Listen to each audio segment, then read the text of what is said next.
একজন শুধু যুব সদস্য শিবির সমর্থিত প্যানেলে গেছে, যেখানে একজন চাকমাও আছে।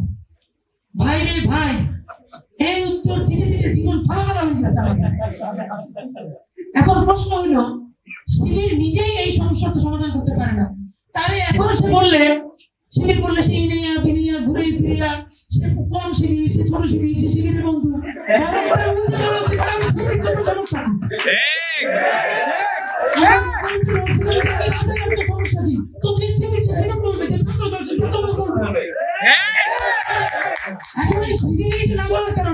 এখন সব সংসদে গিয়ে আমার একটা প্রশ্ন, সব দুইটা, আপনারা কি এনসিপির মিটিং নাকি শিবিরের মিটিং?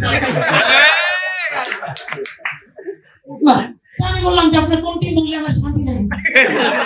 এবার আমি বললাম, এই যে আমার একটু জিজ্ঞেস করেন, ছায়া নটার অতিথিরে জীবনে জিজ্ঞাসেন আপনারা কি আওয়ামী লীগের মিটিং নাকি কমিউনিস্ট পার্টির?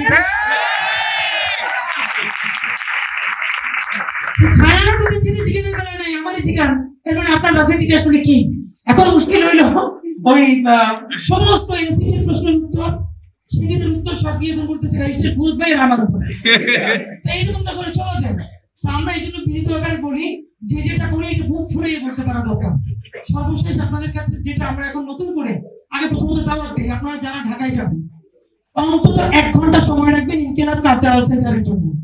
আমরা বাংলা মোটর ইনকিলাব কালচারাল সেন্টার করেছি প্রচন্ড কষ্ট করে।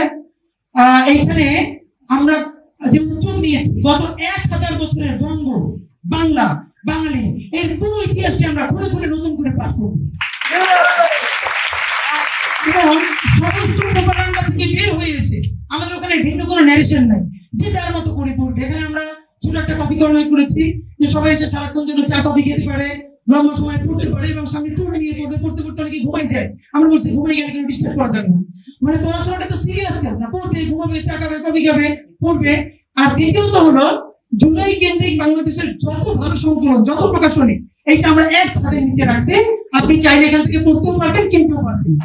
নাম্বার 2, আফসোসের কথা বলি, দেখেন কালচার কারিগরি প্রতি বছর ফাগুনে, বৈশাখে ছোট ছোট ইভেন্ট আছে না, দেখবেন শাড়িতে, টি শার্টে ফাগুন, বৈশাখ যেভাবে পোট্রি করা হয়, আপনি রাস্তায় নামলেই তো দেখবেন।